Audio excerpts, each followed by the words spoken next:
कल्याण मंदिर मुदा रमवद्य भेदी बीताभय प्रदमनिन्दितमग्रिपद्मं संसार सागर निमज्जद शेष जन्तु पुतायमान मभिनम्य जिनेश्वरस्य दर्शनं यस्य वैराग्य वर्धकं मग्नाशकं प्रशान्तिदायकं चाहं वन्दे सुनीलसागरम्। जय बोलो देवादिदेव खजराज श्री आदिनाथ भगवान की जय हो। वर्तमान शासन नायक श्री महावीर भगवान की जय हो।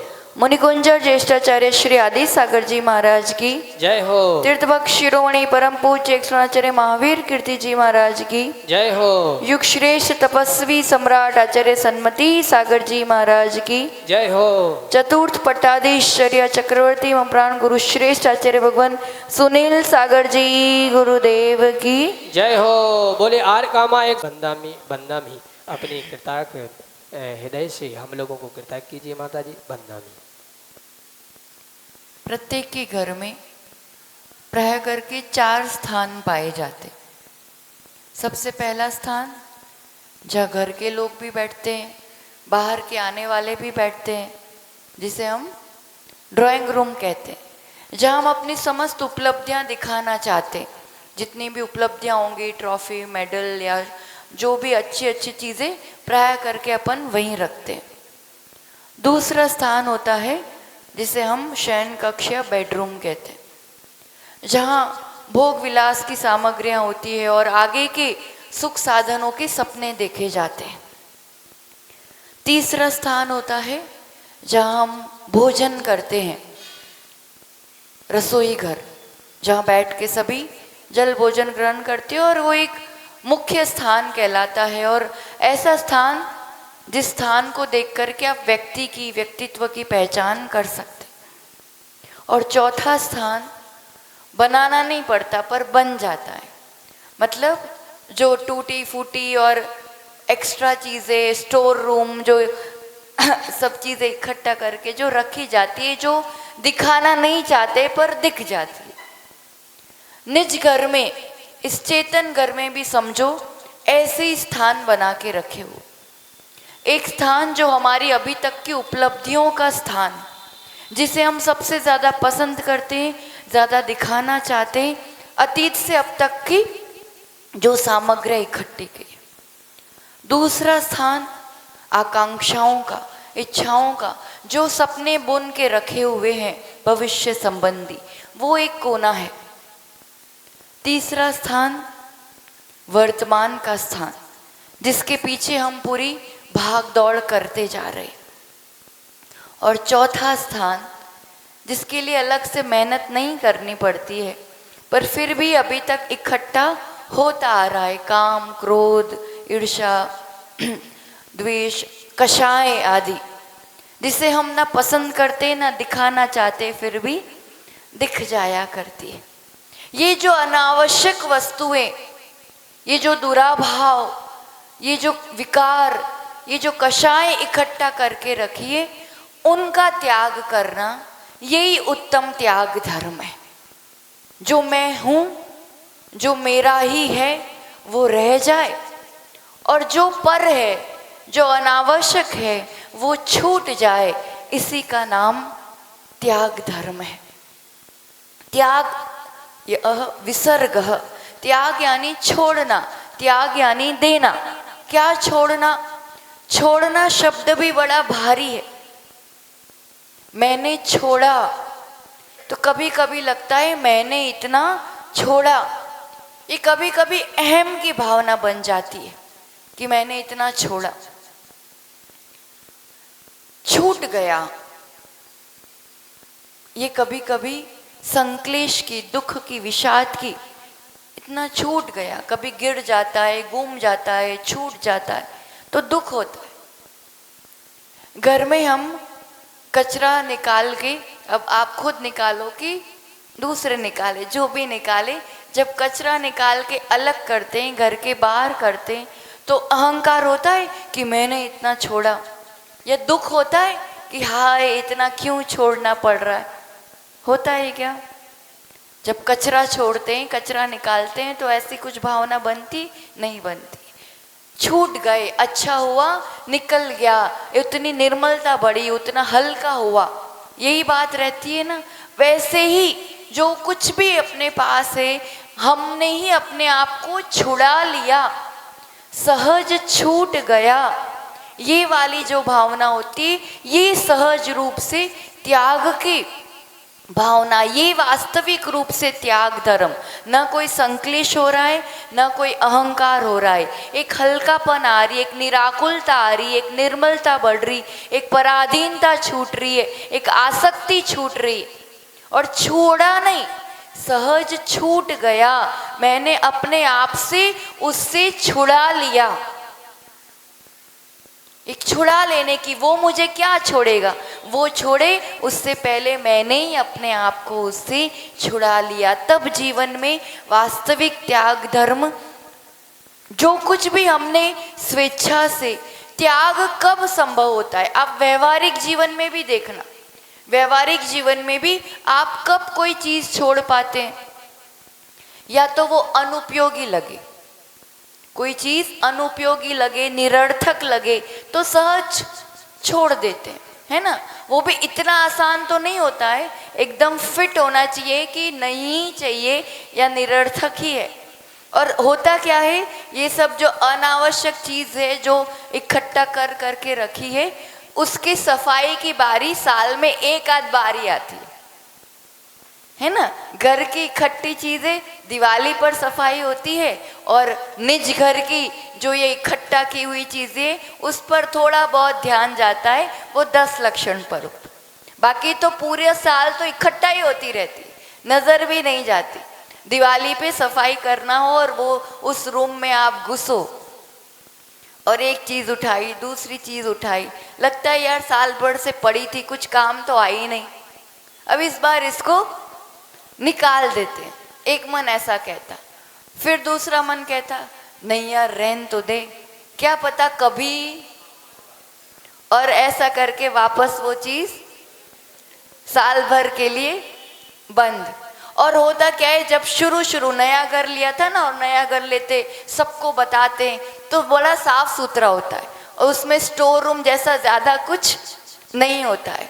पर दूसरे साल सफाई करते हैं तो चीजें कुछ, फिर तीसरे साल और मेहनत लगती है, चौथे साल और टाइम लगता है, वर्ष बढ़ते जाते हैं। इनफैक्ट हर साल सफाई कर रहे हैं तो भी चीजें बढ़ती जाती है। ऐसे ही अंतरंग इस घर में भी ऐसा ही बालकवत जीवन होता है, इतना ज्यादा इकट्ठा नहीं किया होता, एक निश्चल, एक निर्मल जीवन होता है। जितना जितना उम्र बढ़ती जाती है, उतने उतने पर्यूषण पर्व तो बढ़े ना, तो उतनी उतनी सफाई ज्यादा होनी चाहिए थी, पर देखा जाए तो उतना उतना ज्यादा बढ़ता चला जाता है, क्योंकि छोड़ना इतना दिक्कत वाली बात नहीं है। 1 सेकंड का काम है, जो चीज थी घर के बाहर ही तो करना था, कितनी मिनट लगती, कितनी मिनट लगती, 1 सेकंड का काम है, यूं उठा के यूं रखना। डिसीजन लेने में टाइम लगता है, वो पक्का करने में टाइम लगता है कि ये मेरे काम का नहीं ही है और मुझे फालतू में भार बोझ नहीं बढ़ाना है। घर की सुंदरता बनाए रखनी है तो फालतू चीजें क्यों रखना, निज की सुंदरता बनाए रखनी है तो एक्स्ट्रा चीजें क्यों इकट्ठा रखना। डिसीजन वाली बात। दूसरा, एक तो अनुपयोगी लगा तो छोड़ देते। दूसरा कब छोड़ते हैं कोई भी चीज, जब हमें हमारे लिए वो दुखदाई या अहितकारी लगती है। शक्कर ऐसे बोले छोड़ दो तो जल्दी नहीं छूटती, और डॉक्टर बोले कि भाई आपसे इसको बीमारी बढ़ेगी, आपका दुख बढ़ेगा, तो फिर छोड़ देते हैं ना। कोई भी चीज दुखदाई लगेगी, अहितकारी लगेगी तो छोड़ देते, स्वेच्छा से छोड़ देते हैं, क्योंकि दुखदाई लगी। स्वेच्छा से छोड़ते हैं वो तो बहुत अच्छी बात है, पर प्रायः करके अपन कब छोड़ते हैं कोई चीज, ये बात। और तीसरा, जब जो चीज छोड़ रहे हैं उससे ज्यादा कीमती चीज मिले ना, उससे ज्यादा बहुमूल्य चीज मिले, साइकिल देनी पड़ रही है पर उसके बदले में गाड़ी मिल रही है, तो वो चीज देने में कोई ज्यादा दिक्कत। आप पुराने कपड़े देते हो, उसके बदले में नया बर्तन मिलता है। अब आजकल तो सिस्टम है कि नहीं पता नहीं, पर पहले ऐसे रहता था। ऐसा नहीं कि बेचारे किसी को जरूरत है और उसको ही दे दे, अपन तो पहनने नहीं वाले, उसके बदले भी कुछ चाहिए, तब जाकर के वो पुरानी चीज भी छोड़ेंगे और उसमें भी झिकझिक करेंगे। तो कोई बड़ी चीज मिलती है तो भी पुरानी चीज छोड़ने में दिक्कत नहीं जाती, या फिर मन में फिट हो जाए कि ये चीज मेरी नहीं है तो भी सहज छूट जाती है। अब चारों ही कारण अगर घटित हो जाए, पता चल जाए कि ये जो भी विषय सुख मान के रखे हुए हैं वो मुझे वास्तविक में अनुपयोगी है, ये जितना ज़्यादा इकट्ठा किया है वो कोई सारभूत चीज़ नहीं है, मेरे लिए दुखदाई है, ये व्यसन आदि अभक्ष आदि मेरे लिए दुख का, पाप का, दुर्गति का कारण बनता। रत्नत्रय के पीछे ये हीरे मोती पन्ने कंकड़ पत्थर की तरह यूं छूट जाते हैं। जब आत्म वैभव नजर आ जाता है, खुद की संपदा नजर आ जाती है, तो फिर नहीं लगता है कि इतना बड़ा पैकेज छोड़ रहे हैं, कि इतना बड़ा बंगला छोड़ रहे हैं, कि इतनी बड़ी संपदा छोड़ रहे हैं।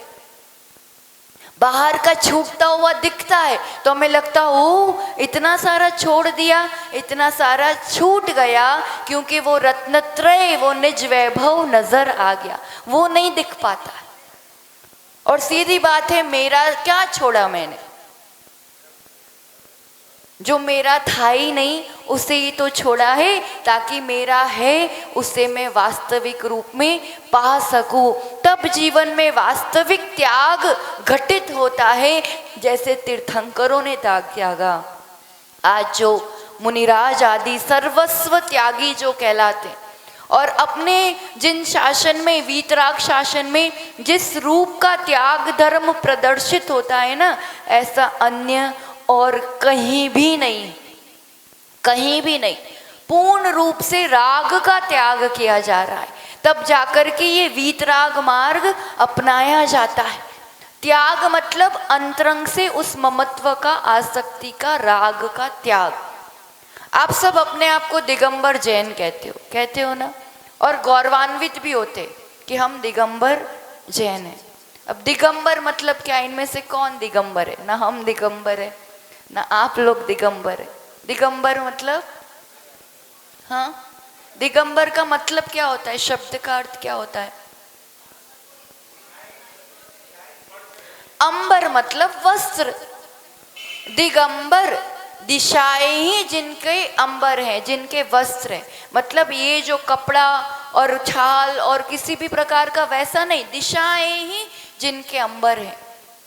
जैसे जिन प्रभु और दिगंबर गुरु, हमारे गुरु और हमारे प्रभु दिगंबर हैं, हम और आप दिगंबर नहीं हैं, तो भी हम अपने आप को दिगंबर जैन कह रहे हैं, क्योंकि हम उन वीतराग दिगंबर गुरुओं के, प्रभु के अनुयायी हैं।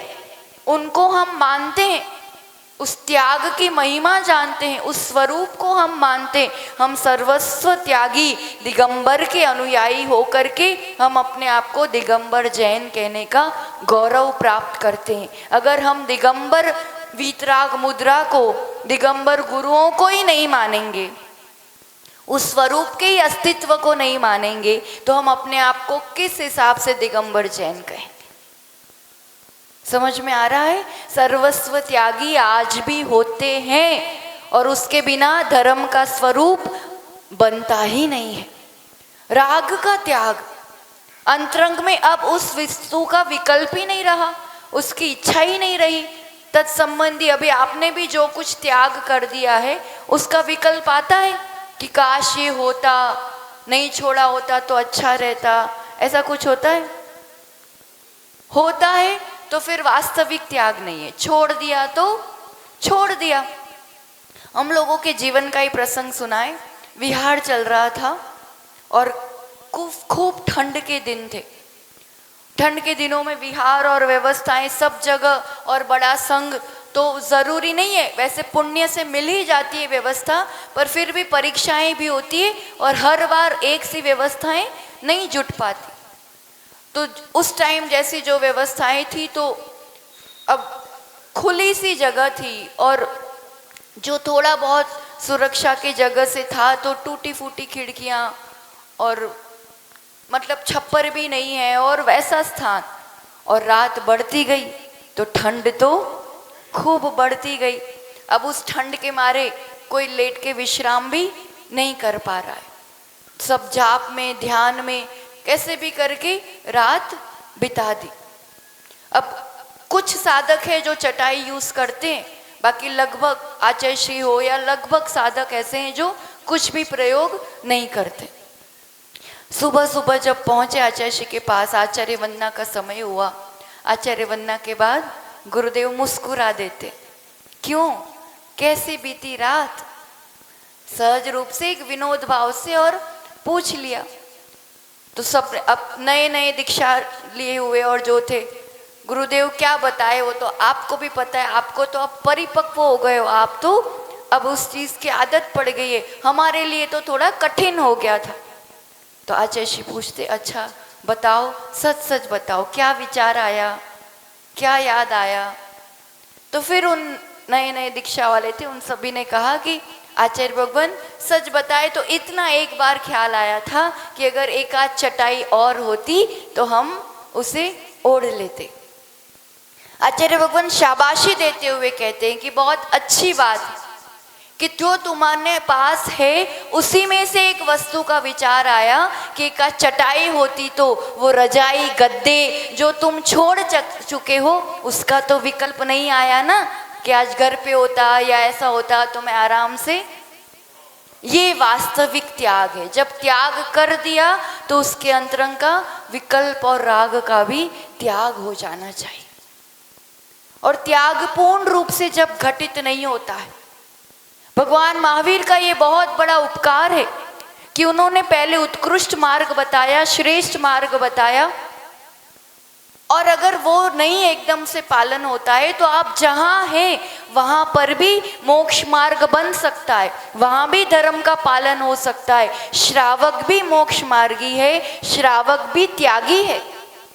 वो अपना त्याग धर्म कैसे निभाएगा, श्रमण तो है ही पूर्ण त्यागी, पर एकदम से श्रमण नहीं बन पा रहे तो क्या धर्म जीवन में नहीं हो पाएगा, क्या मोक्ष मार्ग नहीं बन पाएगा, बन पाएगा।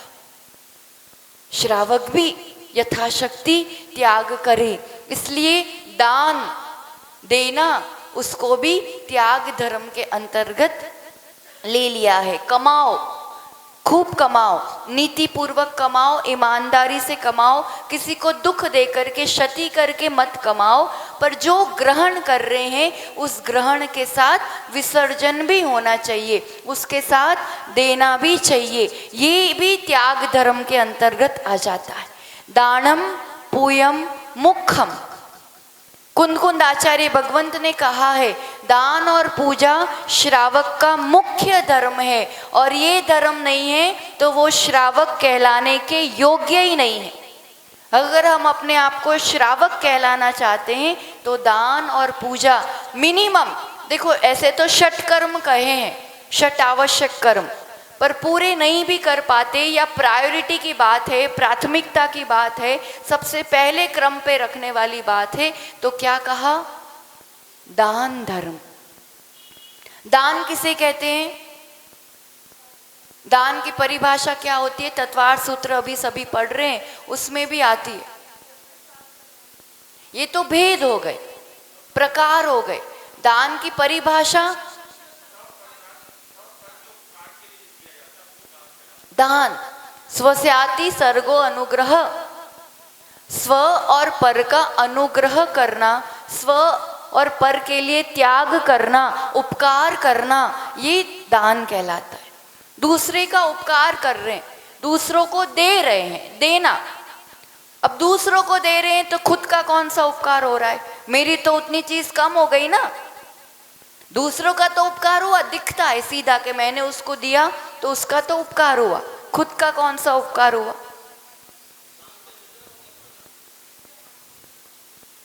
दूसरे का तो जितना उपकार हो नहीं हो, दूसरे का तो क्षणिक उपकार होता है, सबसे ज्यादा उपकार स्वयं का होता है। क्योंकि आपने जब वो चीज दी, मतलब आपके लोभ कषाय की मंदता हुई, आपकी उस वस्तु के प्रति की ममत्व की आसक्ति की कमी हुई, कषायों की मंदता होना, निर्मलता बढ़ना, ये सबसे बड़ा लाभ है। उससे पुण्य बढ़ता है। उस द्रव्य से तो पाप ही कमा रहे थे, द्रव्य कमाने में तो पाप ही बढ़ता है। उसका आपने सदुपयोग किया, किसी पुण्यात्मा के लिए दिया, तो आपका भी उतना % पुण्य बढ़ता है। दान के लिए कई तरह के विकल्प पाल के रखे हुए। दान करना तो हमारे पास तो इतना द्रव्य है ही नहीं, वो तो बड़े बड़े लोगों का काम है, जिनके पास खूब कमाई होती है वो दान कर सकते। हम तो जब कमाएंगे तब दान करेंगे। तो आचार्य भगवान कहते हैं कितना दिया ये ज्यादा इम्पोर्टेंट नहीं है, आपने कितने में से दिया और कैसे दिया ये ज्यादा महत्वपूर्ण है। एक तो किसको देना, सबसे पहले तो ये समझना पड़ेगा। दान किसके लिए देना?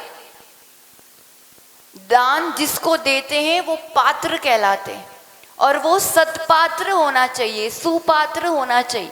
हर किसी को कुछ भी देना ये सुदान के अंतर्गत नहीं आता है। सत्पात्र यानी जिन्होंने पूर्ण रूप से पापों का त्याग कर दिया है। सीधी बात है, आप जहां अपना इन्वेस्टमेंट कर रहे हैं, आप जहां अपना द्रव्य धन लगा रहे हैं, ठीक है, जिस दुकान में जाएंगे उस दुकान में आप अपना धन देंगे तो वहां जो मिल रहा होगा वही तो आपको रिटर्न में मिलेगा ना। आपने बीज बोया तो अच्छी जमीन में बीज बोएंगे तो उसका वैसा फल मिलेगा, बंजर भूमि में बोएंगे तो कुछ नहीं मिलने वाला, उल्टा जो बीज बोया था वो भी नष्ट हो जाएगा।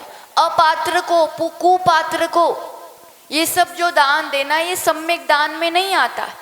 कुपात्र यानी पापी है, व्यसनी है, शराबी है, जो उसका सदुपयोग नहीं करने वाला है, तो उनको दान देना तो वो उस द्रव्य से जो पाप करेंगे उसका भी फल अपन को भुगतना पड़ता है। तो कभी अगर देना पड़ता है वो दयावश देना, करुणावश देना, पर कभी किसी को सीधा, ऐसे लोगों को कभी सीधा पैसा नहीं देना। पैसे का वो क्या उपयोग करेंगे, शराब पी लेंगे, सट्टा खेल लेंगे, हमें नहीं पता। भूखा दिख रहा है, जरूरतमंद दिख रहा है, सीधा भोजन दे दो, वहीं के वहीं खाएगा, पेट भरेगा।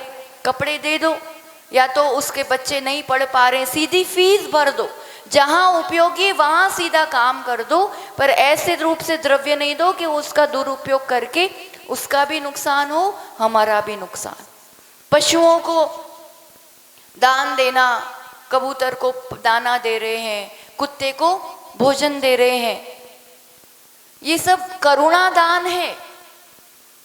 पर सम्यक जो आहार दान कहते हैं उसके अंतर्गत नहीं आता है। करुणावश दिया क्योंकि वो भी सत्पात्र नहीं है, वो उस भोजन को प्राप्त करके हिंसा आदि पापों की प्रवृत्ति में ही लगने वाले।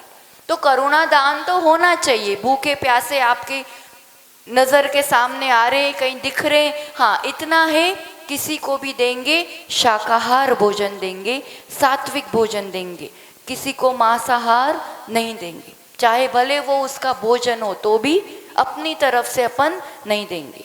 तो वो करुणा दान है, पर फिर भी सत्पात्रों के लिए आहार आदि दान की भावना खूब प्रबल होना चाहिए।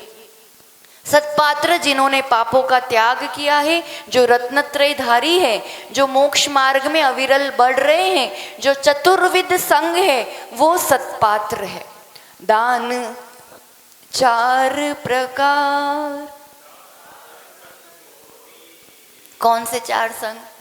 विद्यासागर जी, विराग सागर जी, सुनील सागर जी और ज्ञानमती जी। ऐसा 4 संग कौन से होते हैं? मुनि, आरिका, शुल्लक, शुल्लिका, या मुनि आरिका, श्रावक श्राविका, ये चतुर्विध संघ है। और दान 4 प्रकार, इन 4 संघ को सम्यक दृष्टि श्रावक श्राविका और मुनि आरिका, इनके लिए जो दान दिया जाता है ये सम्यक दान है। और इससे पुण्यार्जन होता है, स्वयं का उपकार होता है, स्वयं की निर्मलता बढ़ती है। और किस रूप से देना, कितने में से देना, ऐसा नहीं है कि 1 लाख की बोली लेने वाले को ज्यादा पुण्य लग रहा है और 10 रुपए दान देने वाले को कम पुण्य मिल रहा है, ऐसी कोई गिनती नहीं बताई है। आपके पास कितना है, आप कितने में से दे रहे हो और किस भावनाओं से दे रहे। आप करोड़ों अरबों पति है और उसमें से आपकी पूरी शक्ति बन रही है और आप कदाचित थोड़ा दे रहे हो, तो उसकी अपेक्षा जिसके पास बहुत सीमित कमाई है, जिसके लिए 100 रुपये निकालना भी बड़ा मुश्किल है, वो अपनी स्वेच्छा से, पूरी भावनाओं से 10 रुपये, 1 रुपये भी देता है, तो वो उसके लिए बहुत ज़्यादा पुण्यार्जन का कारण बनता है। दान में मान नहीं होना चाहिए, दिखा दिखा के, छपा छपा के दे भी देते तो नाम तो आना ही आना चाहिए। दान एक ऐसी क्रिया है जिससे मेरी एक खुशी, मेरा आनंद, मेरा संतोष बढ़ रहा है। नाम लिया तो ठीक, नहीं लिया तो ठीक, आया तो ठीक। चामुंड राय ने कितना बड़ा दान दिया, आज तक यशोगाथा गाई जा रही है। वहां रह करके माँ की इच्छा पूरी करके पूरी इतनी उतंग भगवान बाहुबली की प्रतिमा बनवाई, पूरा पंचकल्याणक कराया, मैंने कराया, मैं प्रथम अभिषेक करूंगा। वो वाइट में क्या हो गया, अब फॉर्मूला समझ में आ रहा है ना। इतना अच्छा काम कर रहे हो तो खुद के इस मान भाव से उसमें कमी क्यों करना। आप इतना बढ़िया काम कर रहे हो, खुद से ही खुद के परिणामों से उसमें कमी आ जाती है। वो अभिषेक कर पाया। कल दिखा रहे थे ना, वो फैंसी ड्रेस में एक गुल्लिका देवी बनी थी और वो चामुंड राय बने थे, बहुत सुंदर चित्रण किया था एक भजन के साथ उसका। वो समझने वाली बात है। एक बुढ़िया की लुटिया, भावनाएं इतनी सी लुटिया थी पर भावनाएं प्रशस्त थी, तो वो इतनी बड़ी मूर्ति को भिगा दिया क्योंकि उसका हृदय भिगा हुआ था। दान करते हैं, मैंने दान किया, मेरी वजह से तो अमुक संघ चलता है, मैं नहीं देता तो होता ही क्या, मैं ही तो देता हूँ, मैं जाता हूँ तभी आहार शुरू होता है, मेरे बिना तो आहार में किसी को समझ में ही नहीं आता। खैर यहाँ तो सभी श्राविकाएं बहुत प्रशस्त भावनाएं वाली और बहुत कोऑपरेशन वाली हैं, पर कदाचित ऐसी भावनाओं से मन मलिन नहीं करना। करते रहते हैं और कुछ भी कर लो, आप कितना ही कह लो, देने वाले से लेने वाला बड़ा ही है। एक बार आचार्य भगवान के पास कोई कहने लगा कि कुछ भी कहो आचार्य भगवान, आप बहुत बड़े, पर एक बार तो आपको भी यूं हाथ करना पड़ता है। मान लिया यूं हाथ करना पड़ता है, पर कांपता किसका हाथ है,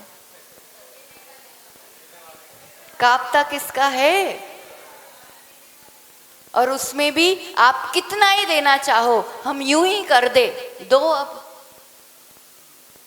मेरा सौभाग्य कि आपने ये स्वीकार किया, मेरे द्रव्य का सदुपयोग हुआ, इसका अहोभाव मानो।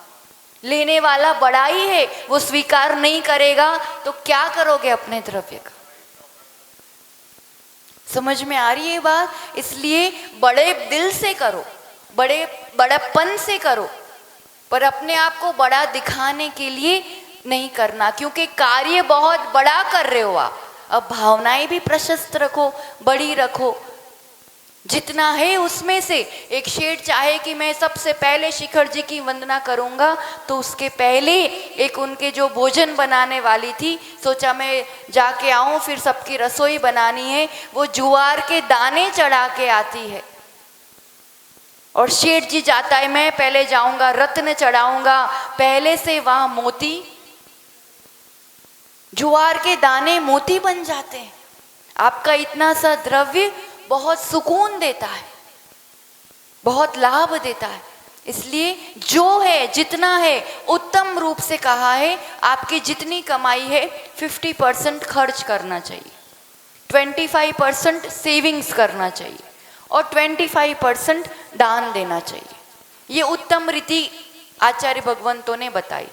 इतना नहीं हो पाता है तो 20% दान देना, ये मध्यम हो गया। और उतना भी नहीं कर पाते तो जितनी कमाई है उसमें से मिनिमम 5 to 10% तो दान करना ही चाहिए, क्योंकि दान देने से घटता नहीं है। ये लॉजिक फिट कर लो। हमें लगता है जितना दे दिया उतना मेरा कम हो गया, उल्टा जितना सेविंग्स रहेगी, जितना संग्रह रहेगा, उतना मेरे लिए बचेगा, उतना आगे काम आएगा। जितना जितना देते हैं उतना उतना बढ़ता जाता है। बीज बराबर देते हैं, वृक्ष बराबर लौट करके मिलता है। नदी का स्वभाव है देते जाना, देते जाना, देते जाना, है ना। और तालाब पूरा भर के रखता है। एक बार दोनों में बहस छिड़ जाती, तालाब नदी को समझाता है। कई बार अपन भी समझाते जो हमेशा दान देते रहते, यार थोड़ा शांति रखा कर, अपने लिए भी थोड़ा बचा के रखाया कर, आगे क्या पता बेटे देंगे नहीं देंगे। तो तालाब भी समझाने लगा, कुछ बचाया भी कर, जहाँ जाती वहाँ देती जाती, आगे क्या करेगी, कुछ बचेगा ही नहीं। नदी कहती है मुझे तो देने में ही सुख है, मैं ये स्वभाव नहीं छोड़ सकती, मैं तो जहाँ जाऊंगी देती जाऊंगी, जो होगा देखा जाएगा। तालाब पूरा संग्रह करके रखता है, नदी देती जाती है। गर्मी का मौसम आता है और देखा जाता है कि नदी की धार थोड़ी पतली भले होगी पर कभी भी पूरी सूखती नहीं है, वो आगे बढ़ती जाती है। और तालाब जिसने सिर्फ संग्रह कर करके रखा था,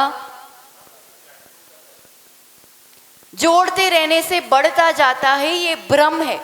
देते रहते हैं, the more you give the more you get. आप जितना देते रहेंगे, क्योंकि देते रहने से पुण्य बढ़ता जाता है और पुण्य बढ़ते रहने से चीज़ें, अनुकूलताएं जो चाहिए वो सामग्री, द्रव्य, धन, धर्म, सब चीज़ बढ़ती चली जाती है, बढ़ती चली जाती। वो सागर आगे बढ़ के नदी एक दिन सागर में समा जाता है, इतना विराट रूप ले लिया करता है, असीम को प्राप्त कर लिया करता है। हम सीमित में अटके रहते हैं, थोड़ी थोड़ी चीज़ों में अटके रहते हैं। यहीं का एग्जाम्पल देख लो, आप एक घर में सीमित हैं, ये मेरा घर, ये मेरा द्रव्य, ये मेरी चीज़ें, ये मेरा भोजन, और आप अब यहाँ से निकलो और कहीं भी किसी के घर में धाबा बोल दो या बैठ जाओ, कोई कितनी देर बैठने देगा? अपने घर जाओ, है ना। आप अपने घर भोजन करो, रोज रोज किसी के यहाँ नहीं कर सकते। कर सकते? नहीं कर सकते, क्योंकि आपका एक घर है, आपका एक परिवार है जिससे आप बंधे हो, आपका राग है। यहाँ राग छोड़ा है, एक का राग छोड़ा, एक परिवार का, एक घर का राग छोड़ा। 1000 घर खिलाने को तैयार है, अपने घर में स्थान देने को तैयार है। समझ में आ रहा है त्याग की महिमा? हम सीमित इतना पकड़ के बैठे, तुम छोड़ना शुरू करो, असीम मिलना सामने से आपके लिए उपलब्ध होना शुरू होता जाता है। आहार दान, औषध दान, अभय दान और ज्ञान दान या शास्त्र दान, मुख्य रूप से 4 प्रकार के दान बताए हैं। और भी दान होते हैं, कभी इसकी बहुत अच्छे से महिमा समझनी हो तो रयणसार ग्रंथ पढ़ना चाहिए। श्रावकों के लिए अत्यंत उपयोगी और दान की महिमा समझाने वाला बहुत सरल और बहुत मार्मिक ग्रंथ है रयणसार पढ़ना। उसमें अन्य स्थान भी बताए हैं, जैसे जिन बिंब, जिन आयतन, जिन मंदिर, पंचकल्याणक महामहोत्सव, तीर्थ यात्रा, जिनागम का प्रकाशन, शिविर, पाठशालाएं, इस रूप का जो इस तरह से जो दान दिया जाता है, ये भी सम्यक दान के अंतर्गत ही आता है। एक आहार दान ऐसा दान कहा है जिसमें सब प्रकार के दान समाहित हो जाते हैं। आहार दान ही मुख्य रूप से औषध दान है। और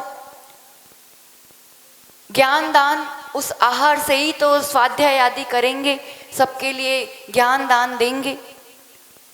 और अभय दान, अभय दान किसे कहते हैं? अभय दान में कई बार सबको ऐसा रहता है कि अभय दान मतलब क्या, पर अभय दान मतलब क्या? अभय, भय रहित करना, किसी भी जीव को भय रहित करना, उसको सुरक्षा देना, उसके लिए दया, उसके लिए जीवन दान देना, किसी भी जीव के लिए जीवन दान देना, उसे उस मुश्किल की परिस्थितियों से बाहर निकालना, भय के स्थान से सुरक्षा के स्थान में लाना, तो ये तो जीव मात्र के लिए हो गया। किसी भी जीव के लिए इस रूप से जीवन दान देना, ये अभय दान है। आप पानी छान कर पीते हैं, जीवानी की रक्षा करते हैं, ये सबसे बड़ा अभय दान, जहाँ जहाँ आप जीवों की रक्षा कर रहे। और वैसे देखा जाए अभी के काल के हिसाब से जो मुनि आरिका आदि के लिए संत भवन बनाते हैं, विहार आदि में उनके लिए ठहरने के स्थान की जो व्यवस्था करते हैं, क्योंकि अभी इस काल में निराकुल रूप से जंगल आदि में साधना नहीं होती, तो ये भी अभय दान है कि आप निश्चिंत होकर के अपनी रत्नत्रय की साधना कीजिए। तो ऐसे जो स्थान बनाने के लिए जो दान दिया जाता है, संत निवास आदि, ये भी अभय दान के अंतर्गत आ जाता है। तो प्राण दान ही तो है, आहार दान देकर के निराकुल किया जाता है, प्राण दान है, इसलिए वो भी आहार दान में आ जाता है। आहार दान के लिए चौका लगाना पड़ता है, 16 पूर्वक आहार दिया जाता है। और आहार चौका लगाना मतलब आज के समय में सबसे बड़ी, क्योंकि चौका का हवा बना के रखा हुआ है। मेन चीज तो ये है। चौका मतलब क्या? चौका मतलब, इन सबको बोलने दीजिए, चौका मतलब क्या बताओ? मर्यादित भोजन करना, ये चौका। अभी तो किचन हो गया, पहले हर घर चौका ही होता था, अब आजकल हर घर में क्या हो गया? किचन हो गया, इसलिए अलग से चौका लगाना पड़ता है। चौका शब्द जो है, आप वैसे चौका शब्द कहाँ बोलते हैं? क्रिकेट में कहते हैं ना चौका लगाया, मतलब क्या हुआ? 4 रन हुए। चौका कब कहते हैं? 4 रन हुए। चौका शब्द अंक को दर्शाता है। चौका मतलब 4 चीज, तो जहाँ 4 बातों की शुद्धि का ध्यान रखा जाता है वो चौका कहलाता है। अब 4 प्रकार की शुद्धि मतलब द्रव्य शुद्धि, क्षेत्र शुद्धि, काल शुद्धि और भाव शुद्धि। सिर्फ मर्यादित शुद्ध आहार बना दिया उतना ही नहीं, समझ में आया? द्रव्य, क्षेत्र, काल, भाव, चारों प्रकार की शुद्धि जहाँ होती है, तो द्रव्य यानी जो द्रव्य आप जल, अन्न, जो बर्तन, ईंधन, जो भी आप उपयोग कर रहे हो वो शुद्ध होना, मर्यादित होना, प्रासुक होना। क्षेत्र, जिस स्थान में आप वो चीज तैयारी कर रहे हैं, जहाँ बना रहे हैं और जहाँ दे रहे हैं, वो स्थान शुद्ध होना, जीव रहित होना, कोई अशुद्ध चीजें वहां नहीं होना, क्षेत्र शुद्धि। काल शुद्धि, उचित काल पे दान दिया जाता है, शोक आदि में, सूतक पातिक आदि में नहीं दिया जाता है।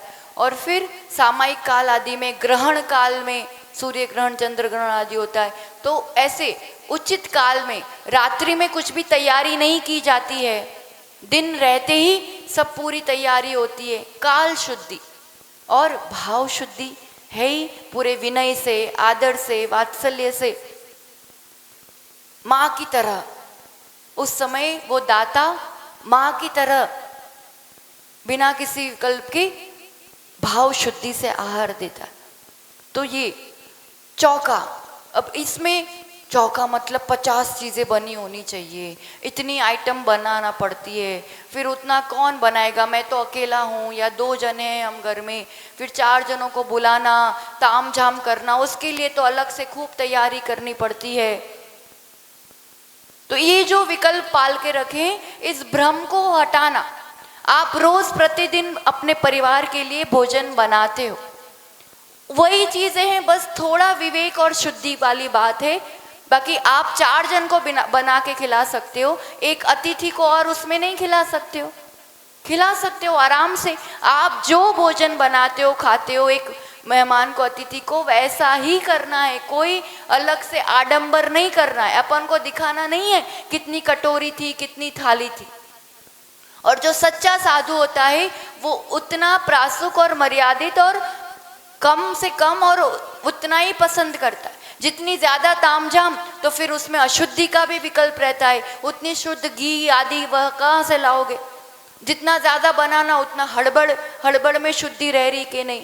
जितना ज्यादा करना उसमें 10 जनों को इकट्ठा करने का टेंशन। फिर होता क्या है, 1 दिन 2 दिन 3 दिन तो खींच लोगे, पर ज्यादा दिन जो लाभ लेना चाहिए आप रोज बनाते हो, उसी में पहले दान देकर के अतिथि संविभाग, आप जो बना रहे हो उसमें से 1 भाग उनके लिए देना है और फिर खुद को भोजन करना है। चौका बहुत ज्यादा उद्दिष्ट होने लगा है। श्रावक खुद के लिए भोजन बनाता है, पड़गाहन करता है, अतिथि का लाभ हो जाए तो फिर देता है, नहीं है तो भावना बा करके खुद भोजन करता है। वास्तविक रीति ये है। अब आज अलग से लगाना पड़ता है, उनके लिए लगाना पड़ता है। उद्दिष्ट का बहुत बड़ा दोष लगता है। उद्दिष्ट नहीं होना चाहिए। अमुक महाराज के लिए बना रहे, इनके लिए बना रहे, इनका ये त्याग है तो ये तो इनके ही लिए है और ये अमुक के लिए ही है। कभी भी मन में ये भावना नहीं होना कि महाराज का चौका, माता जी का चौका इनके लिए नहीं। किसके लिए?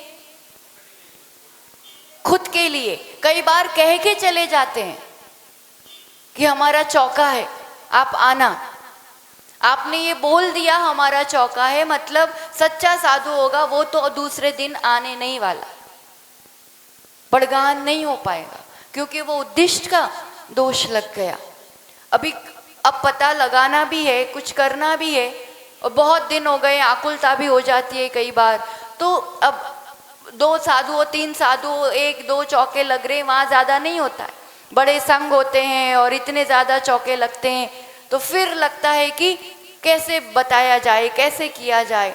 तो सीधा सा उपाय है, ऐसे तो बताने की कोई ज़रूरत नहीं पड़ती। पुण्य होता है, विशुद्धि होती है, सब कार्य होता है, पर फिर भी तरीका है कि आपके पाद प्रक्षालन का लाभ नहीं मिला, या फिर बहुत सटीक उपाय है गुरुदेव से या जो भी वहाँ त्यागी है, हमारे लिए इतने दिन का नियम है कि हम शुद्ध भोजन करेंगे।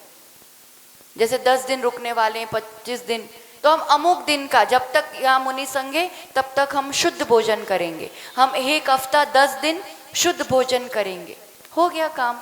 आपने अपने लिए शुद्ध भोजन का नियम लिया, आपको फल मिल रहा है और इनडायरेक्टली मैसेज हो ही गया कि आपके यहाँ शुद्ध भोजन उपलब्ध है। तरीका समझ में आ रहा है? इस रूप से कभी भी उद्दिष्ट नहीं करना, भावों में कमी नहीं लाना। 16 पूर्वक आहार दान दिया जाता है कि नहीं? 16 से देते हो ना आप। 16 मतलब 16 किसे कहते हैं जी? यहाँ श्राविकाएं बड़े अच्छे से इस कार्य में भावनाओं से जुटी रहती है, और होना चाहिए। 1 2 4 ऐसे जुटी रहती है, उनको देख के दूसरों को भी प्रेरणा मिलती है। और जो नहीं करते हैं ना, उनको भी ऐसा मन में नहीं कि नहीं आता हमको, हम कैसे करें, हमको नहीं आता। कोई भी जन्म से नहीं सीखता है, करने से ही आता है। उसमें प्रमाद और भय हटा करके जो करते हैं उनके साथ 1-2 बार जुड़ जाओ और देखो, सिर्फ देखो कि क्या करते हैं, कैसे करते हैं। फिर अपन खुद अपने लिए करने का प्रयास करो। इसके लिए बेस्ट उपाय है, अष्टमी चतुर्दशी पर्व के दिन मैं शुद्ध भोजन करूँगा। ये एक इससे आदत पड़ती है, अभ्यास बनता है। फिर अचानक कोई अतिथि का आना हो जाता है तो मैं फट से तैयारी कर पाती हूँ, झट से हो पाता है, दिक्कत नहीं आती। खुद ऐसे अभ्यस्त रहिए इन चीज़ों से। 16 पूर्वक आहार देना मतलब 16 किसे कहते हैं? छूना नहीं, मैंने शुद्ध कपड़े पहने हुए हैं, यही होता है ना 16 तो, कि धो के शुद्ध कपड़े पहनना। बस इतना ही होता है क्या?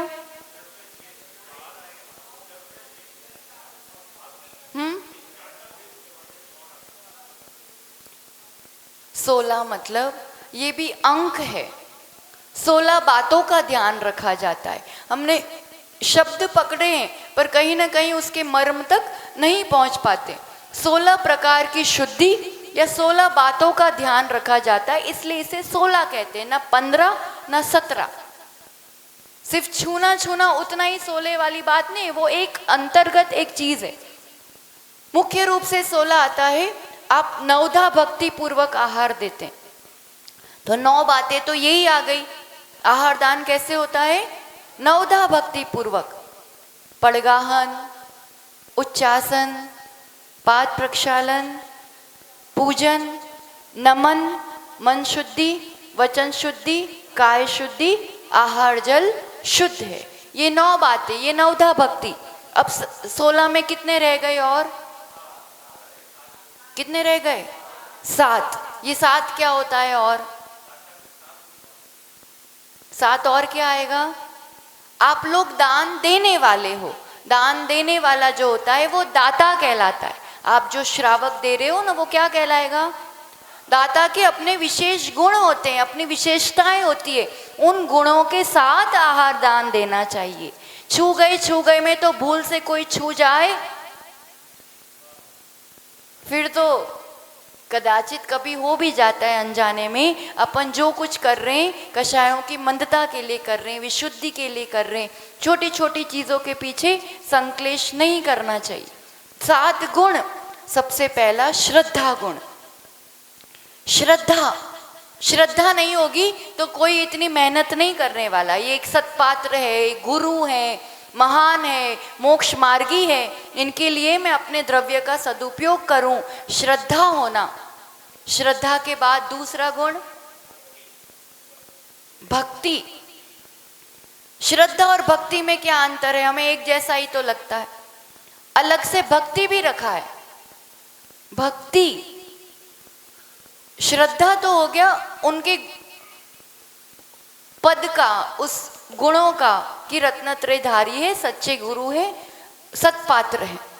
भक्ति में विशेष अनुराग होता है, बहुत ज्यादा प्रेम है आपको, और भक्ति शक्ति बनता है, ड्राइविंग फोर्स बनता है। श्रद्धा बहुत लोगों के पास होती है, कितने चौके और पड़गान हो जाता है। ये मेहनत पूरी कितना कौन कर पाता है? जिसको विशेष अनुराग होता है वो इतनी भक्ति से फिर ये पूरी मेहनत कर पाता है। इसलिए श्रद्धा के साथ भक्ति, भक्ति के साथ विवेक या विज्ञान। विवेक, कौन सी ऋतु है, किस रूप से शोधन करके और किसके बाद क्या चलाना, पहले क्या क्या नहीं। दूध चला है अभी उस पे फल नहीं चलाना, खटाई नहीं चलाना। बुजुर्ग है, दांत नहीं है, थोड़ा चूर के दे दिया। किस रूप से, कब क्या, कैसे क्रम से चलाना, विवेक होना चाहिए। फिर अनुकूलता पहले देखी जाती है, पात्र की अनुकूलता। मुझे तो देना है, उठाया और एक दिया, और आपको लेना ही पड़ेगा। आपकी भक्ति प्रशंसनीय है, पर भक्ति भक्ति की जगह है। विवेक के सामने वाले को वो चीज रुच भी रही है कि नहीं, चाहिए भी है कि नहीं, और सीधा उठा के यूं नहीं देना, शोधन करके देख करके ही देना चाहिए। आपके एक बार के देने में पर फिर 24 घंटे के लिए सत्पात्र के लिए दिक्कत नहीं होनी चाहिए। विवेक, उसके बाद क्षमा। क्षमा भी बहुत, कोई कुछ ऐसा प्रसंग बन जाता है, कुछ बात बन जाती है तो गुस्सा नहीं करना, ज्यादा बातें नहीं बढ़ाना, उस समय अत्यंत क्षमा भाव। तुष्टि, और ये जो भी बातें चल रही है ना वो दूसरों के लिए नहीं चल रही। नहीं तो आज से आप तो गिनती शुरू करो कि ये दाता में ये गुण है कि नहीं, तुम निकलो बाहर चौके से, तुम में ये गुण नहीं। किसके लिए कहा जा रहा है? किसके लिए कहा जा रहा है? खुद के लिए। दूसरों की परीक्षा नहीं करनी है, खुद को टटोल लेना।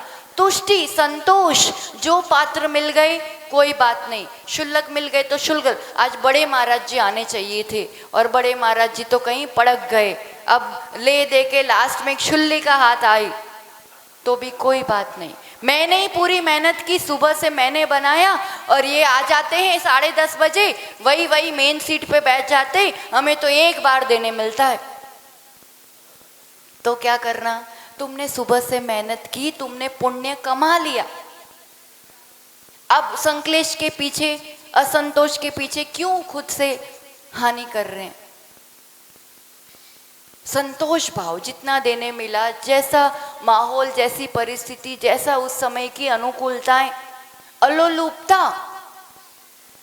अलोलुपता मतलब कोई लोभ लालच के वश नहीं कर रहे हैं अपन कि मेरा नाम हो जाएगा, मुझे सम्मान मिलेगा, इसके पीछे विशेष आशीर्वाद मिलेगा, अमुक मंत्र मिल जाएगा, कुछ नहीं। मान की बिल्कुल भी अभिलाषा नहीं होती है। श्री कृष्ण ने औषध आहार दान से तीर्थंकरत्व का बंद किया। आज हमें इतने सालों बाद नाम लिया जा रहा है क्योंकि उनने सम्मान की भावना नहीं की थी। मुनिराज अस्वस्थ हैं तो उनके लिए वैद्यराज से पूछ करके निर्दोष औषध लाए। औषध ला करके यही नहीं कि मैं ही दूंगा, लड्डू बनवाए। औषध देने का भी तरीका समझो, शुरू से ढिंडोरा, दवाई दवाई दवाई, इतना ढिंडोरा होता है। और अगर उसमें भी अपन देने वाले हो तो चौके में दवाई शब्द का प्रयोग नहीं करना चाहिए, औषध कहा जाता है। और वो भी चुपचाप बिना किसी को पता चले चलाई जाती है। किसी में मिक्स कर दिया इस रूप से कि, और आप बोलोगे दवाई औषध लेंगे ही नहीं, लड्डू में मिला दिया, अब सामने पात्र को पता ही नहीं है कि कुछ है, वो तो लड्डू ले रहे हैं और सब घरों में पहुंचा दिया जहां जहां पड़गान होना है। इम्पोर्टेंट ये है कि उनके तक पहुंचना चाहिए, मैंने करवाया और मैं दूंगा और ऐसा कुछ नहीं। और नौकरों के भरोसे नहीं छोड़ा था। नौकर शब्द यूज करना ठीक नहीं, पर सेवक भी कह दो तो उनके यहाँ सेवकों की क्या कमी थी। भरत चक्रवर्ती के यहाँ कितने सेवक होते हैं, कितने सेवक होते हैं, पर जब पड़गाहन की बारी आती है, आहार दान की बारी आती है, तब कौन देता है आहार? रानियां खुद बनाती हैं शुद्ध भोजन। भरत चक्रवर्ती खुद महल के आगे खड़े हैं, नहीं कोई पात्र मिल रहा है तो आंखों में आंसू आ जाते हैं। भक्ति समझ में आ रही है? पटरानी हीरे से चौक पूरती है अपने हाथों से, मुनिराज के पड़गान के लिए खड़ी होती है। मंत्री पूछते हैं षटखंडापति चक्रवर्ती के आंखों में आंसू किस लिए, क्या कमी पड़ गई आपको? भरत चक्रवर्ती कहते हैं मेरे हाथों की आज शोभा नहीं है, मैं नए पात्र को आहार देने में है और मेरे आज लाभ नहीं मिला, आज कोई मुनिराज नहीं आए हैं। खालीपन लगना चाहिए, अंतरंग से वैसे कुछ कमी लगना चाहिए। सेवक लगे हैं, ठीक है, आगे पीछे का काम करने के लिए थोड़ा बहुत आपने लगा के रखा है, पर शुद्धि अशुद्धि का खुद ध्यान दो। और ये सौभाग्य मैं क्यों छोड़ूं, भगवान करेगा। अपन तो ढोल ढोल के चले गए, सफाई कौन करेगा? कौन करेगा? होंगे साल भर चौका लगाने के लिए सेवक भले रखें, खुद आएंगे तो खुद ही सुबह से चौके में लगेंगे, खुद बनाएंगे पकवान। आचार्य भगवान के कमरे में झाड़ू लगाना होगा, 10 नौकर रखे हैं, नौकर आ भी जाएंगे, नहीं तू मेरे लिए नौकर है। पर ये सौभाग्य मुझसे मत छीन। गुरुदेव का डेस्क साफ करना है, कमरा साफ करना है, कुछ पुस्तक उठा के लेके जाना है, कमंडल पकड़ना है, ये सौभाग्य मैं प्राप्त करूंगा। ये अंतिम हो गए ना, श्रद्धा, भक्ति, क्षमा, विवेक, तुष्टि, अलोलुपता और सत्व, सामर्थ्य, शक्ति आके भी नहीं और शक्ति छिपा करके भी नहीं। आपके पास शक्ति है, उस शक्ति अनुरूप पूर्ण रूपेण दान और त्याग करना ही करना चाहिए। तो इस रूप से हमें लग तो खूब था, पर देने का दिल नहीं करता था। वो छूटता नहीं है हर किसी से। और पंडाल में लास्ट में आके बैठे हुए, बड़ा तामझाम है, बड़े महाराज आए हैं, चलो जाके देखते हैं। यार देख के, वो छवि देख के लगा कि यार कुछ देना चाहिए। पहली बार उनके मन में होता है, वैसे छवि भी सामने आती है ना, तो मन में शब्द बोलिए। तो वो कहते हैं हमें यही बात पसंद नहीं आती है कि जब कोई ऐसे दान देता है तो उनके लिए बड़ा ऊपर स्थान दिया जाता है और वैसा किया जाता है, मतलब पैसों की कीमत है अपने धर्म में। तब आचार्य भगवान कहते हैं ज्ञानी, धन की कीमत नहीं है धर्म में, पैसों की कीमत नहीं है। तुम्हारे पास पैसा है इसलिए तुम्हें ऊपर नहीं बुलाया है, पैसा तो पहले भी था, तुम अंतिम कुर्सी में जाके बैठे थे। तुमने ये जो धन के त्याग की भावना बताई, उस त्याग का सम्मान किया गया है, धन का सम्मान नहीं किया गया। समझ में आ रहा है? हमें लगता है कई बार कई लोग करते हैं तो दूसरों के लिए जो कर रहा है वो तो मान की अपेक्षा नहीं रखे, पर कई बार करते हैं क्योंकि दूसरों के लिए प्रेरणा का कारण बने, और वो किया भी जाता है तो त्याग का सम्मान है। जिन धर्म में बहुत ज़्यादा पैसे धन, उसका कभी भी सम्मान नहीं हुआ है। इसलिए अपन जीवन में त्याग को ही श्रेष्ठ धर्म माने, त्याग करें, यथाशक्ति करें। जब तक पूर्ण त्याग नहीं कर पाए तब जितना द्रव्य है जो मेरे पास है, मन वचन काय से पूरी विशुद्धि से और एक निर्मल भावनाओं के साथ दान करें, सत्पात्र को दान करें, सही स्थान पे दान करें, और दान देने के बाद दान दे दिया तो दे दिया, अब ये मेरा नहीं है। बोली वगैरह बोलते हैं, बोलने के बाद जितना आपने बोल दिया ना, अब वो आपका नहीं रहा। अब आप जितने दिन बाद देंगे, जितने साल बाद देंगे, उतना कर्जा बढ़ रहा है। कई होते हैं ऐसे, अभी बोला अभी के अभी कैश दे दिया। इसलिए यथाशक्ति दो, जब दो तब कम से कम समय में उसको दे करके फ्री हो जाओ। वो बोझ लाद लाद के मत घूमो, दिखाने को तो बोल दिया, अब देते रहेंगे, होता रहेगा। क्या है, बोल दिया दे दिया, मतलब वो आपका नहीं रहा। तो त्याग के बाद त्याग, और जो है उसका हम जीवन में सदुपयोग कर पाए, इसी दिव्य मंगल भावना के साथ जय बोलिए आचार्य भगवान सुनील सागर जी गुरुदेव की जय हो। बोली आर्य कामा 185 सुधरणमती माता जी की। बोली आर्य कामा 185 सुसुरमती माता जी की। चरणों में बारंबार चलते आगे की पूजा विसर्जन आदि संपन्न करेंगे। जिनवाणी के ज्ञान से सूझे लोकालोक, सोवाणी मस्तक नमो सदा देत हूँ दो। हे जिनवाणी भारती तोहे जपो दिन रैन, जो तेरा शरणा गए सो पावे सुख चैन। 9 बार नमोकार।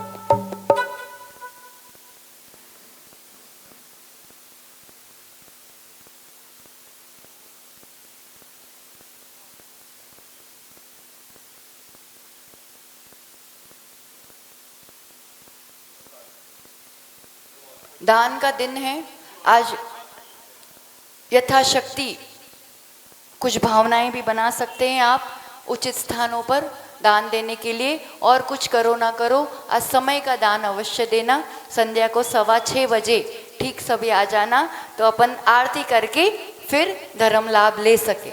समय